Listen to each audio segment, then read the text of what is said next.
This is a JawJacker, and this is exactly why you need to have one if you're an ice fisherman.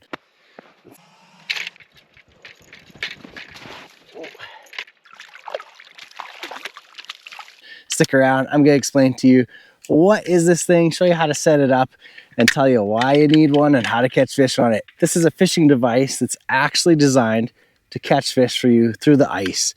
It's an automatic type Fisherman that catches fish based off a trigger mechanism, and the loaded bend in your rod is what actually sets the hook. It's got 2 easy pins to pull out. You just pop them out, slide the rail forwards, pop the reel holder or rod holder up. I usually set it in the middle position, put it in the position closer to the rod holder.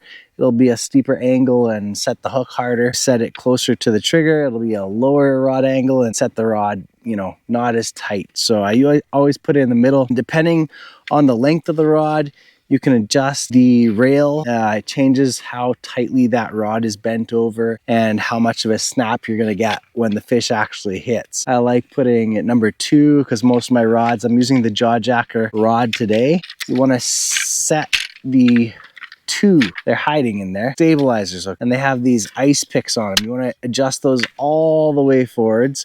Don't just pop it out till you have some resistance. You gotta push it past the resistance, and that's gonna lock it in place, and it's gonna put it at an angle away from the JawJacker so that it holds it in the ice and the JawJacker doesn't actually tip it over. I see a lot of people set their JawJackers up like this. This is not physics, people. This is a fulcrum. It'll tip over like this. If you extend the arms all the way forwards like it's supposed to be, it actually holds the JawJacker from flipping over, okay? Most people who say they've lost rods in JawJackers, I don't believe they've had the arms fully extended and like that, because pretty much if it's like this and your drag is set decently, it's not gonna flip over. Business action is right here. There's 2 pieces to the trigger mechanism. It comes with these little loops, chartreuse color with a little metal clip on it, and that is what you hook on this trigger like that. Your loop on your rod, you bend it down that loop through that little tooth, and you push this all the way down.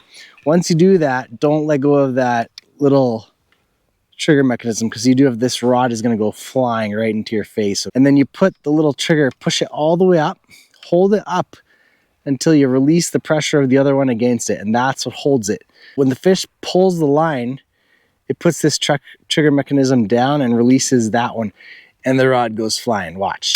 Boom. And that's what sets the hook. And that is one of the most crucial parts to using this JawJacker and being successful with it. You cannot get this wet, okay? Both of these moving parts, if you get them wet and they freeze when it's cold, they won't set off and you won't be able to set the hook, okay? Do not get this wet. One of my buddies said you can take it apart and put chapstick on there. Helps preventing freezing. I have not used it, so I can't verify that, but he says it works. One day I'll try different things, maybe try it out. I just don't get water on here. I always pull it away from the hole when I'm reeling a fish and make sure that water isn't, oh, there we go. We got one right behind us. See how I move that away from the hole and then reel in the fish. Brookie jumps right out of the hole. It's on the green blob, but we'll get back to talking about my JawJacker action right away. So the most important part of this device, from my perspective, setting the trigger is the most important part. Depending on what kind of fish you're fishing for, depending on what situation you're fishing in, depending if you're using a jigging JawJacker or not, trigger is key. It has a wing nut and a spring, and that's how it controls the lever action of the trigger. So the lightest it can go, it just falls against gravity, right? You see that? It falls against gravity. That is a super light trigger, and if you're fishing really light lures and you're fishing really light biting fish that are actually, you know, biting it enough to grab the bait and get hooked, you want to set it at that super hair light trigger. That one works really well in certain situations where the fish are really finicky and you're using really light lures like a really small tungsten jig or a really light fly. Then you can use that. But as you increase the weight of your lure, you're going to have to put some tension on this trigger. Otherwise, the weight of the lure will just set off your rod. So if you're having trouble setting up your rod, you may need to tighten the tension on the wing nut to tighten the tension, you turn the wing nut towards the rod, okay? That's gonna tighten that up. And you see how I just tightened it, turned it in half, and it's already staying up. And just by pushing with your finger, you can feel the tension on there and how much tension you're getting by adding a turn to the wing nut. So I don't usually turn it like crazy. You can turn it a quarter turn, a half turn, because every time you turn it, see, it's getting much harder to pull down. So when you're using trout fishing with the JawJacker, usually use it at the full, just dropping against gravity, or use it just with a little bit of tension so that it doesn't fall against gravity. That's what you want for trout, because they usually hit pretty lightly. When you're fishing for pike, walleye, lake trout, bigger fish, you can add a lot more tension so that they actually have to pull the bait to set this trigger off. Because what you want is you want them to grab that bait and actually to do like one chomp and a second chomp so that they have that hook good in their mouth before the JawJacker springs off. So if you add tension right here, you can crank it right up. They will have to bite that bait pretty hard and give it a good jerk before that trigger sets off and sets the hook. So that is adjusting the trigger mechanism for best function. And this can make or break your day. If this is set too tight and you're fishing for small fish like panfish, perch, trout, they might not even set off the trigger. They'll be down there biting and spitting it out. If you're fishing for bigger fish and you keep getting the JawJacker set off, but you're not actually hooking up, tighten your trigger until your hookups start getting successful. So keep tightening that trigger until you actually have the rod setting off and the fish getting set up, like for walleye, pike, lake trout.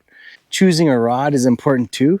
You can just stick right with the JawJacker rods. JawJacker makes a series of rods, different sizes for different kinds of fish, like a panfish one, a trout one, I think a pike, lake trout one. So you can stick directly with their rods. They're built tough, they don't break, they have a lot of backbone, they set the hook really well, and they'll catch you fish. But you can also use different rods. These are like Fenwick rods. I use Berkeley rods over there. All different kinds of rods work in them. Guys are now using much longer rods in them. You'll see they just extend the trigger slide rail a bit and put the angle of the rod up a little higher so they get a nice big arc curve, and that gives you a nice hook set when a fish bites. So these are things to play around with, but probably you have one rod that's going to work in your JawJacker. You just have to make sure it fits in the rod holder base. This JawJacker basically is like a dead stick. You just put it down there, it doesn't move, and fish just come eat it. If you want some action to it, you can buy the attachment, which is a motorized jigging base. The unit that you already own has a place to put the pin and attach it to that jigging base. So you don't need, once you have one of these, you just need a jigging base if you want to add on some jigging motion to your JawJacker. But remember, like, it's only going to work very well, you know, in warmer situations, minus 10 degrees Celsius and above, or in a warm heated tent.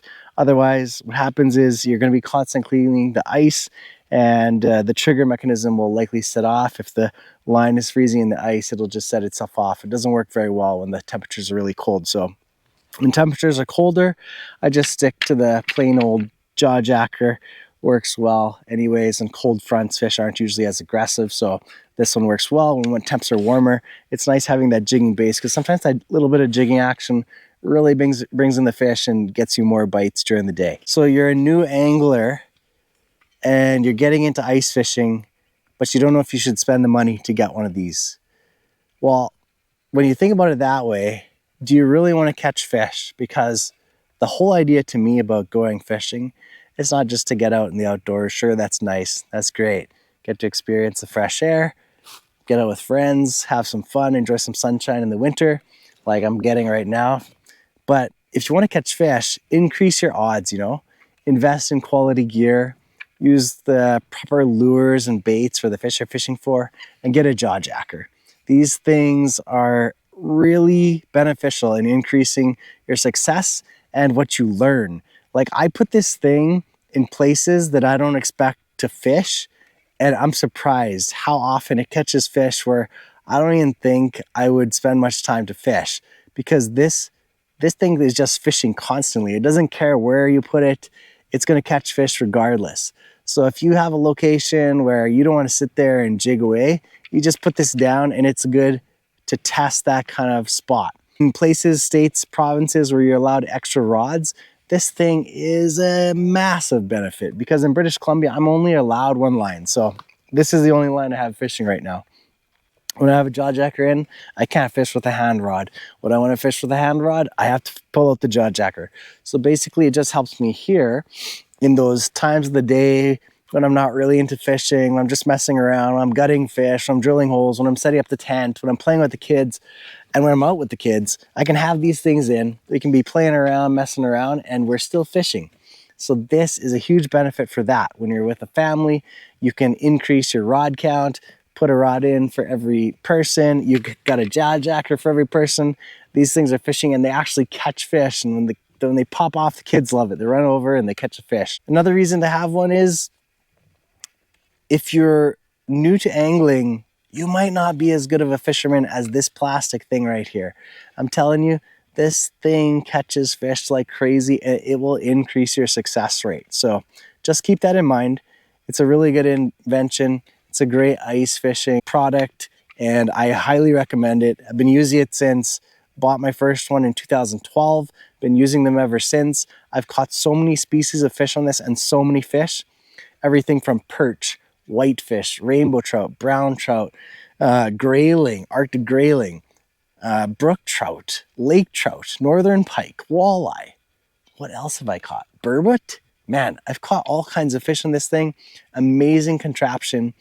The utility of it is pretty much endless. You can probably catch any fish through the ice in this thing if you just set it up differently. So give it a try. Go look at them online. I'll put a link in the description below, or they sell them at Cabela's and Bass Pro Shop all over the place. So if you don't have one yet, seriously consider getting one this ice season, or you'll be 1 year older when you get one next year. Hey, thanks for watching this little video, guys. Hopefully it helps you when you're getting into JawJacker fishing.